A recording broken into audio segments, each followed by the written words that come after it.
a while since I've had a craft room tour, full tour of the whole thing. So I'm going to do another full tour since the last one was in April, and I have changed a lot since then. So I still have my inspiration wall that hasn't really changed at all. I had a table here and I flipped it. I turned it in an L shape, and so that we're going to talk about that in a minute. But it was not getting used and I was not using my Cricut. But since I've moved it, I have actually used my Cricut pretty much every month since then. It's really easy with it right there. I can just slide it over and clean out that space in front of it and then run the file through and it works. This was, I think, under the desk before, but it's fine where it is there. These guys, I was using to sort some layout or future layout kits, and it lives there now. It's not exactly what I'm utilizing it for. It's just kind of holding some stuff at the moment. There's still a lot of stuff on the floor, a few things tucked back here. It's not the prettiest view of anything, but it works for now. Some scraps of fabric that I need to find new homes for.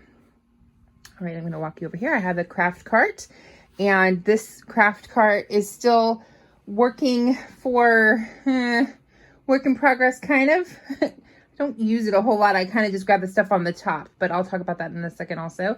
So like I said, this desk is, I love having my main workspace where I film and take photos. And then off to the side is my Cricut space and a little bit of extra, hey, I need to shove this somewhere. Where can I put it? Kind of space. I love having this drawer right here, this whole part of the Alex drawer set. And I won't really go into what's in there, but it's mostly just like tools that I really need. Actually, here I will. Top stuff is my cutter. Of course, I have to have coffee flavored hard candy in there that I got at the dollar store. My cutting Cricut, and sorry, my Cricut cutter. It's just a trimmer. And my favorite adhesive, which is scrapbook adhesives, temporary. Those kind of live there for easy access. Oh, there's also a pen to grab to put journaling on my backgrounds. I journal on the back of the page.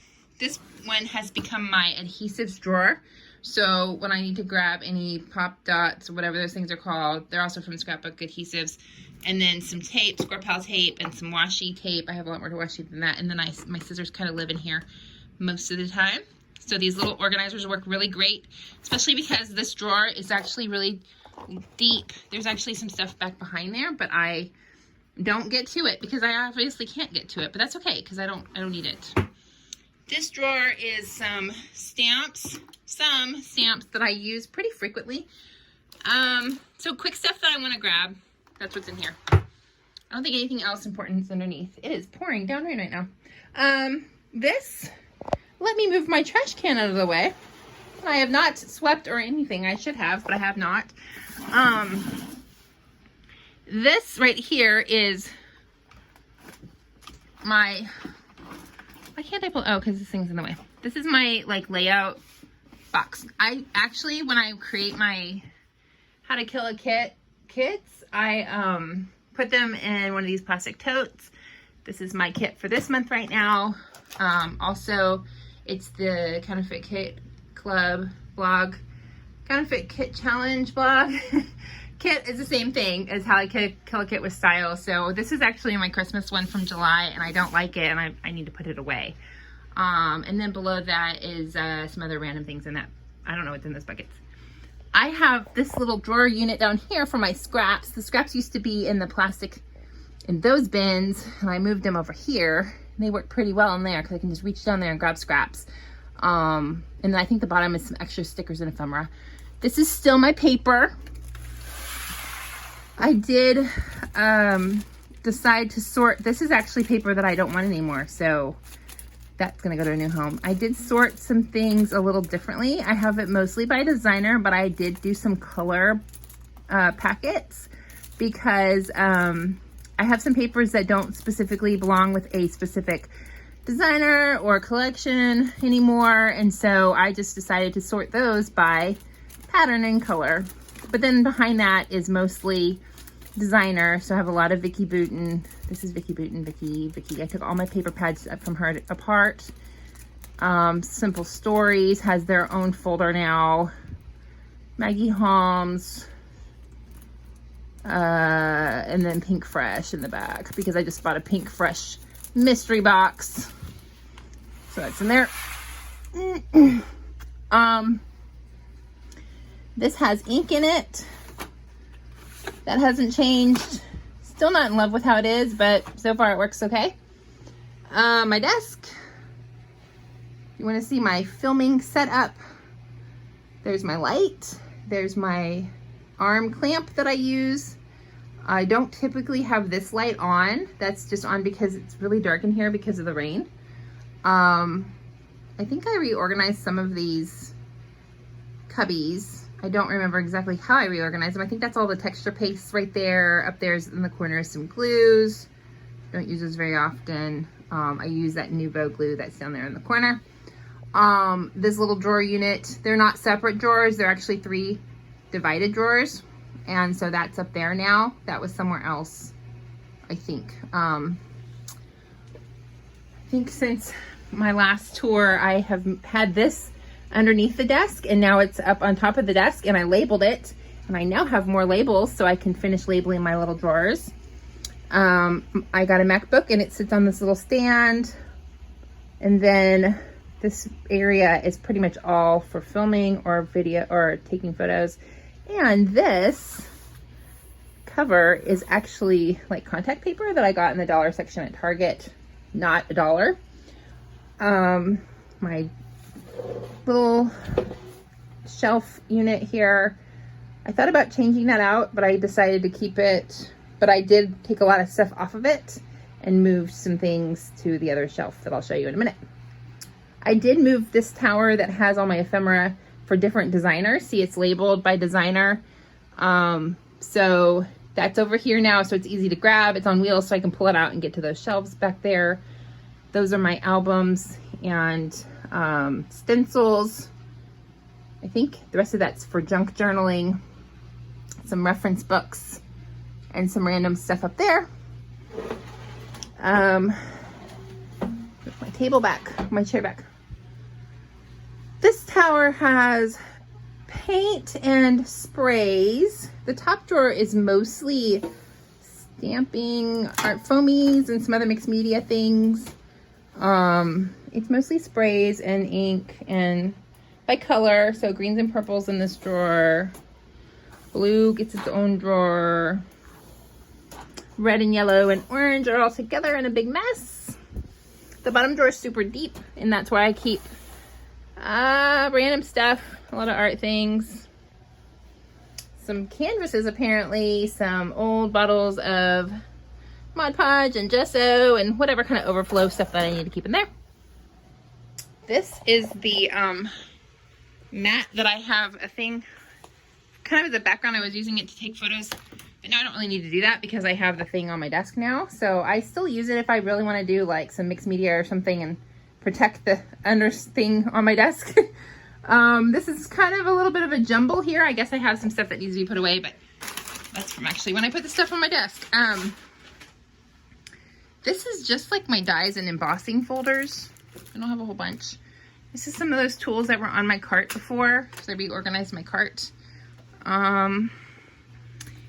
There's a couple more, like this is my scoring board.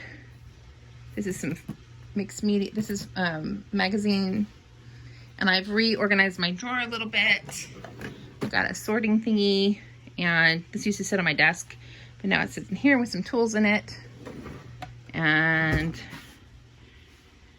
this one is actually my Christmas ephemera and things. I used a lot of that during my Christmas in July, so I don't have as much anymore. This bookcase used to house all of my fabric. And now, oops, I'm going to try to go over here. Now this bookcase is actually my pops. And then some albums, little bitty, my 6x8 albums. And these are actually empty. So if I have a place to put, I have some more room to grow into them if I want to. These are all my stamps. So, and some dies, but mostly just some stamps. They were all over in that other shelf over there.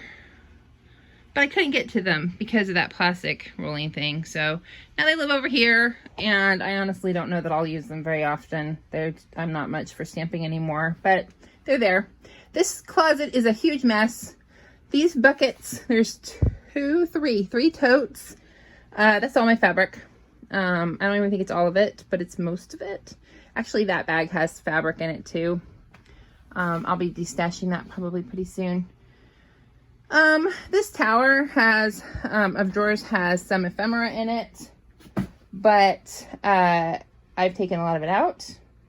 This little cart over here has my sewing machine, some other tools, sewing tools. My laminator is down there, and there's some other few little things in there that are useful. And here we are back to the beginning of the room again. So basically that is my entire scrappy, crafty, whatever, creative room. And as I always say, this is how it looks. I haven't fixed anything. Obviously my desk is a complete disaster right here, but the area where I film is clean. So that's what's important. And you know, I don't have like the best answer for how to store or sort or organize anything. I'm just doing what works for me. Don't forget that each month I'm part of the Let's Get Organized YouTube hop, and we focus on a different aspect of something in our scrapbook world. So bling or alpha stickers or paper collections with all the ephemera, or that's what we've done so far. Workstation, carts. We had a month where we talked about carts. Those are all really informative and helpful, and I learn a whole lot every time. And then I actually, every time I watch some of those videos, I end up buying something to organize in my room. So let me show you. This is for holding washi, by the way, if you have an old aluminum foil container. I bought from Amazon, and I'll put a link below because now I have an Amazon affiliate store for things that I don't carry in my store. But I bought these record sleeves like this that are 12 by 12. I don't know how big they are. They're a little bigger than 12 by 12 because they fit 12 by 12 paper. So they're probably 13, 12 and a half. I don't know what they are. But they work really well for sorting paper. These are 6 by 12 or something like that. Sleeves, great for sorting stickers, which you'll see that in my video this month for August. Let's get organized. So bonus tip there is a couple using these sleeves to organize, sub-organize your stuff. I find that it is helpful to have smaller containers to contain what you're containing. I also purchased these envelopes that have Velcro on them. I won't be able to open them, but they're great for holding photos and sorting out photos. But they're also great for sorting ephemera, not in that box, but in, if you have those packages of ephemera that things just come out of all the time and they're hard to get in and out of, you just put them in here. These are reusable. They're awesome. And I bought a package of like 100 of them. And what I do is I actually take the packaging that has the pictures and the name, and I put that up at the top, and then I put the back of it on there. So that's pretty much how I do my ephemera in these plastic folders. Anything that fits in the plastic things, I will put them in there as much as possible. So stay tuned for the end of the month for how we sort our alphas and like thickers, the bigger 6 by 8s. But yeah, it's also important to have a place to put your organizing stuff. So that's why I have this little sorting thing for my envelopes. I also keep some white paper in here, so if I need to mat something on white paper, or I need to cover up my photos for when I'm doing spraying things. And this is where I put my packaging, so I can do packaging if I'm mixed media on my layouts. All right, well, thank you so much for coming along on my craft room tour for the month of August. Oh my gosh, I just tripped on something. And I hope that you enjoyed this and it was helpful, and maybe you'll get some great ideas. Don't forget to check out my links in the description box, and I'll see you at the next video. Bye-bye.